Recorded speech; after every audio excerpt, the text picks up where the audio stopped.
The movie begins with the introduction of Jordan Turner, an operator working at the 911 Emergency Headquarters in Los Angeles.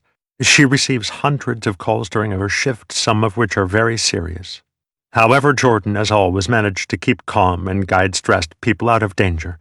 This has made her a well-respected and popular figure in the department. They should probably all be good at their jobs, but what can you do? It's 2023. One day, Jordan receives a call from a young woman named Leah who faintly whispers that an intruder is trying to break into her house. Hearing this, Jordan immediately tracks her cell phone's location and sends some cops to help her. She then instructs Leah to hide and lock herself in a room. The terrified girl obliges, and she slowly makes her way upstairs as the intruder enters the house. He begins to search the rooms. Then he notices a window slightly open and Leah's shoes on the ground beneath it.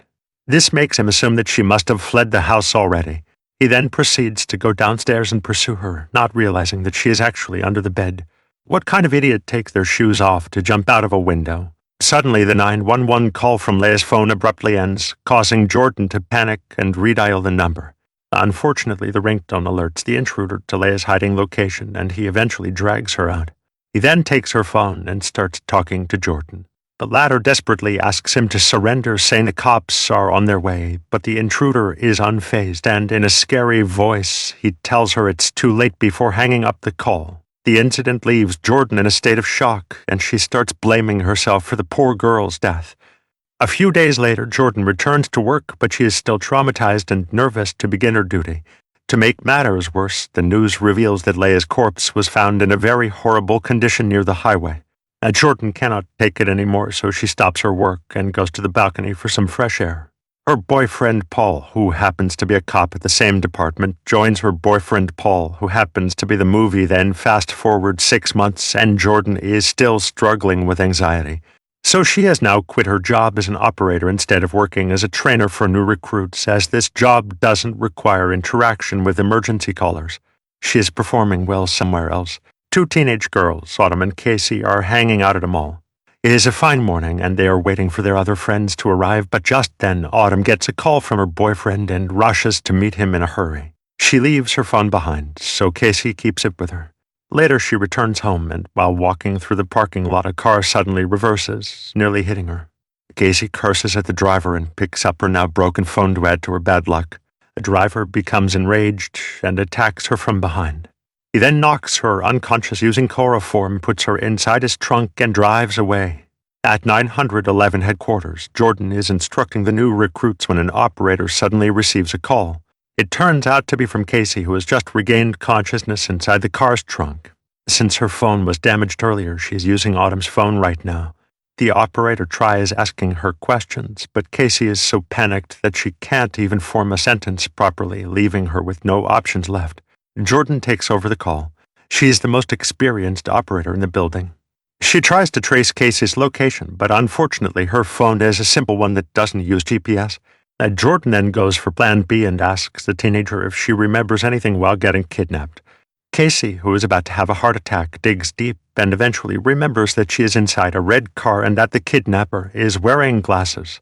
However, the information is not enough, so Jordan asks Casey to break the tail light and survey the surroundings. The latter she successfully does, and when she waves her hand through the hole, a woman spots her and calls 911. With this, Jordan finally learns the car's license plate number, but when she runs it, she learns that the kidnapper is using a fake identity. Furthermore, when the woman goes against Jordan's suggestion and drives the kidnapper to get a better look at his appearance, he becomes suspicious and abruptly exits. The terrified girl looks around and finds a can of paint, a screwdriver, and a shovel. As soon as she saw the shovel, Casey panicked, thinking that the kidnapper intended to kill her and bury her with it.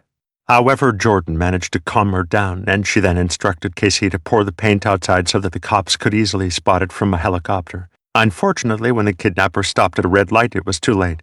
A random driver unaware of the situation approaches him and reveals about the leaking white paint. This alarms the kidnapper, so he immediately jumps the red light and drives to a secluded area. He then opens the trunk and threatens Casey, unaware that she has a phone on her. Meanwhile, the driver from earlier has become suspicious at the abrupt departure of the man, so he follows him and parks nearby, assuming that he is trying to hide something in the trunk. The driver tries to confront the kidnapper, but while doing so, he gets attacked and knocked down with a shovel.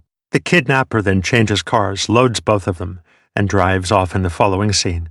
Paul and his partner follow the paint trail and discover the kidnapper's abandoned car.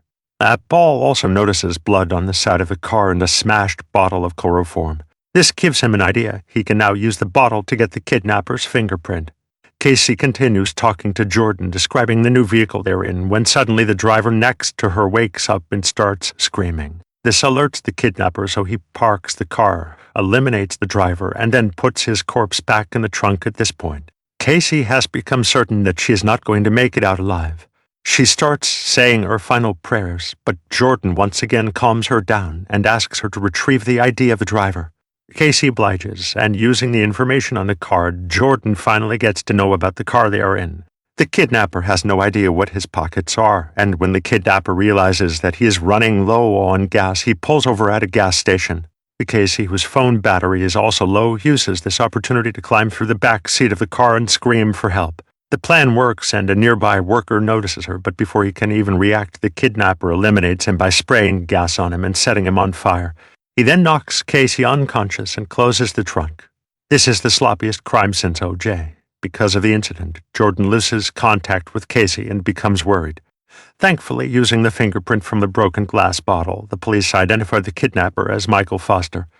Paul, as soon as they get the information, Paul and his subordinates rush to Michael's house to gather leads and question his wife, while Michael arrives at his destination and picks up Casey from the car trunk. To his dismay, when he checks the girl, he discovers a phone that is still connected to the police. When he picks it up, Jordan addresses him by his full name and informs him that the cops are at his home interrogating his family. She also warns him to surrender and leave Casey, but Michael replied that it's too late.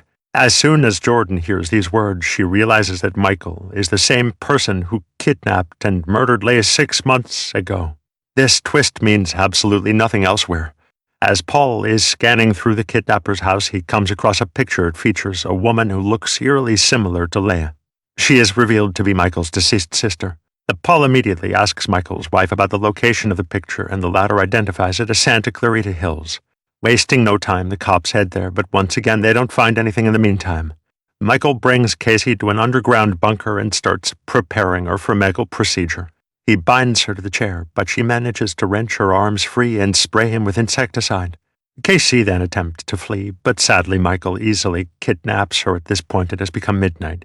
But Jordan is still at the call center trying to find another clue in the case. Later, Paul contacts her and promises that Casey will be found alive and that the police are searching every passing vehicle in the vicinity despite this.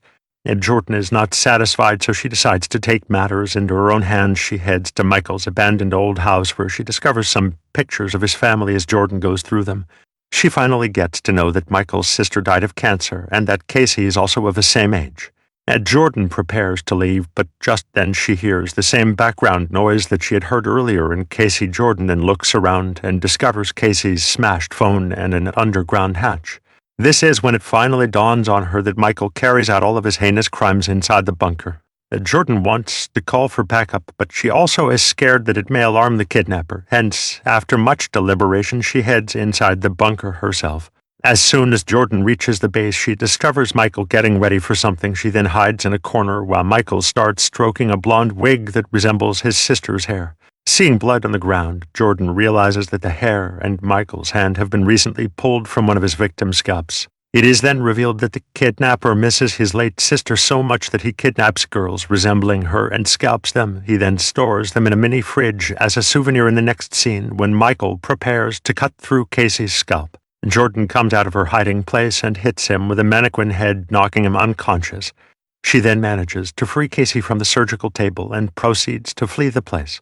However, to their battle lock, Michael gets up and attacks Jordan, but just as he's about to finish her off, Casey strikes him in the head, causing him to stumble and fall to the ground. The two girls then get out of the bunker with Michael following them slowly.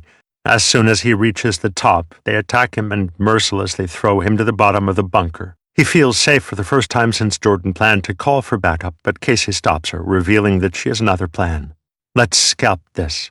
In the final scene, when Michael wakes up, he finds himself chained to the same surgical seat. Jordan and Casey then approach him and mention that they will leave him in the bunker as a punishment for his crimes. Hearing this, Michael panics and starts crying. He begs to call the cops and get him arrested, but the girls completely ignore him and leave the room. The movie ends on a satisfying note as the psychotic killer is left to rot inside the bunker because the police definitely won't ask any questions about where they found him or anything like that. Subscribe for more videos like this, turn on notifications, and leave a like to help the channel out. Thank you for watching.